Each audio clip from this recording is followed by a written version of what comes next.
Hello everyone, I'm Woman International Master Knarik and I'm using the chesswithknarik.com website to record this video.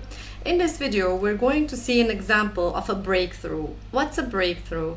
It is when we have our pawns and our opponent has pawns opposing our pawns, and we're going to try to find a way to promote with one of our pawns. And even if it means that sometimes we have to give up a pawn, we have to sacrifice a pawn, sometimes we even sacrifice two pawns, but we have our third pawn passing and promoting. That's a breakthrough. Now let's see. Here we have 3 pawns against 3 pawns, but what's the difference in the position? The difference is that we have some advantage because our 3 pawns have advanced. They have passed half of the chessboard and are advanced, while the black pawns have not moved at all.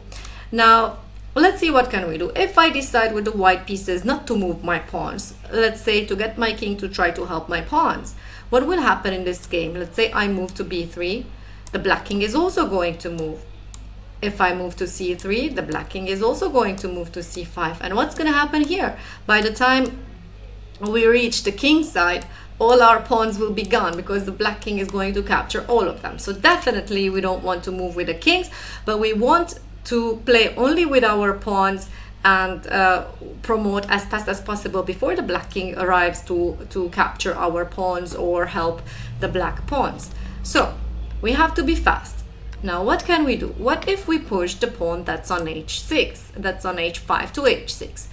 What can black play? Black can here, let's see, maybe simply push the pawn, and if we push, then all the pawns are blocked and black can start moving in the direction of our pawns and capture them and win definitely.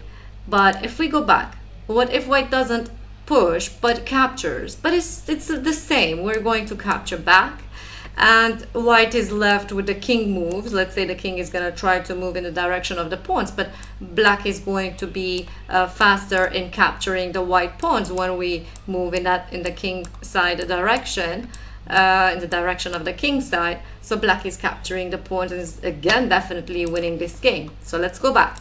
If we push this pawn, what if black captures? It's again the same. It again doesn't matter because here we cannot push the pawn, of course, because then black is going to capture, surely not with the f pawn, because yes, then it's true, we can push our pawn, but black is going to capture with the h pawn, and now black has 2 extra pawns, and this is winning for black for sure. And we can't pass with the pawn that we have on the f file. So going back, pushing the pawn to h6 is not helping. Now pushing the pawn to f6 is going to be something similar. Just instead of the h on the right side, we're doing it on the left side. So instead of on the h file, we're doing it on the f file, but it's all symmetric here. Let's say if black pushes the pawn, it doesn't matter if white captures or pushes, all the pawns will be blocked. None of the white pawns will be able to pass, and in addition, the black king is going to be able to move to the king side and be able to capture our pawns. Now going to the initial position, so what's left? What's left is that we can try to push the pawn in the middle. Let's push the pawn to g6. And now let's see what are the different options that black has. We are threatening to capture on either side, either on h7 or f7, and then promote on the second move. So here black must do something. Let's say just pushing the pawn or just moving the king won't help, because we will capture another pawn and just promote on the next turn and win very fast with a queen. So going back, if we push the pawn in the middle, then black must capture this pawn. So let's see. Let's start if black captures with the pawn that's on f7. So if black captures with the f7 pawn, let's see, we need to try to promote one of our pawns. So I'm guessing the pawn that's going to promote should be the one by common sense, I'm not guessing, by common sense, the pawn that we should try to promote should be the one that's empty in front of it. Okay, so, but if I will push the pawn to f6, then black can capture this pawn, and let's see, we won't be again able to win this game because we have 1 pawn against 3, and that's definitely not winning here in this position.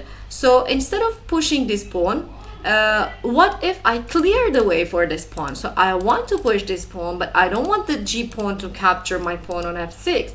So then I want to clear the way for this pawn. If I push the pawn to H6 and sacrifice my H pawn as well. Here, if black captures, then our way is clear and we can just push our pawn, and we need 2 moves to promote. It's true that black also has 2 passed pawns, one on the G6, one on the H6 squares, but our pawn is definitely promoting much faster. So let's go back here.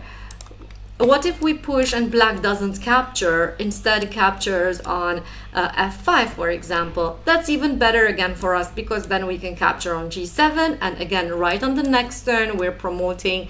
It's true that black also has a passed pawn, but we're promoting much faster, and with a queen to capture a pawn that's alone, even without the help of without the help of its king, even, it's going to be very easy for us to capture this pawn and win it right on the next turn. So going back, it was the middle pawn and the F pawn captured, right? Then we wanted to pass with the F pawn, so we sacrificed the H pawn. Now what if we go back and we try to see, what if we push the pawn and black doesn't capture with the F pawn but captures with the H pawn? So it's just symmetric, but this time we're going to try to pass with which pawn? Now our pawn that's on the H file wants to promote, okay, the one that's empty in front of it.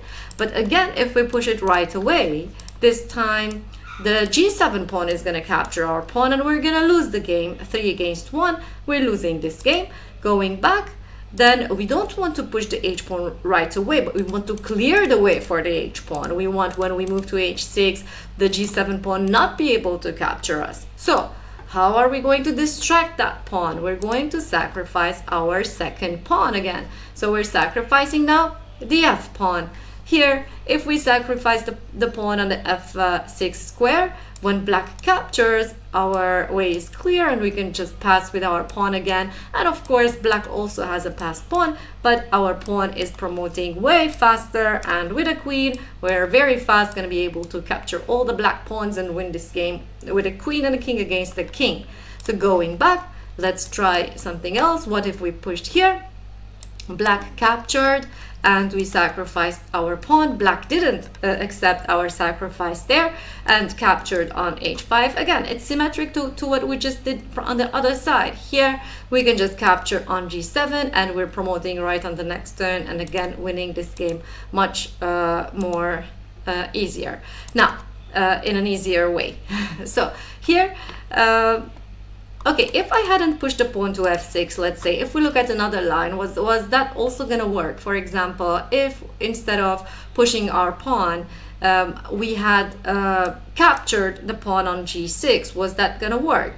It was not going to work, because here, okay, if black plays something wrong, let's say if black pushes the pawn on F5 trying to promote, let's say, yes, we can win this game, because we can sacrifice the pawn on H6, black is going to capture it, and yes, our G6 pawn is going to promote just in 2 moves, and we are going to win this. But going back, if black doesn't play a wrong move here, and instead of pushing the pawn to F5 just captures our pawn on G6, we capture back.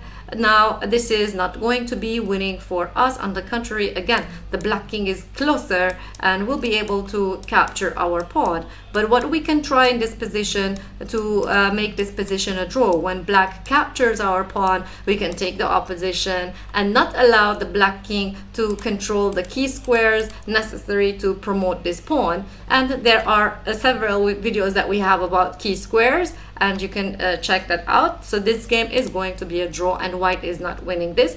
Definitely we're not losing it, but we're not winning it. It's going to be a draw if we defend properly. So going back, then the best way to promote here, to have a breakthrough here, is to give up the pawn in the middle. When we have 3 against 3, we're giving up the pawn on G6. When black captures with whatever pawn that they capture, so we have to find a way to promote our pawn that is empty in front of it by sacrificing another pawn and clearing its way and just passing and promoting before our opponent. That's how we win in this pawn endgame.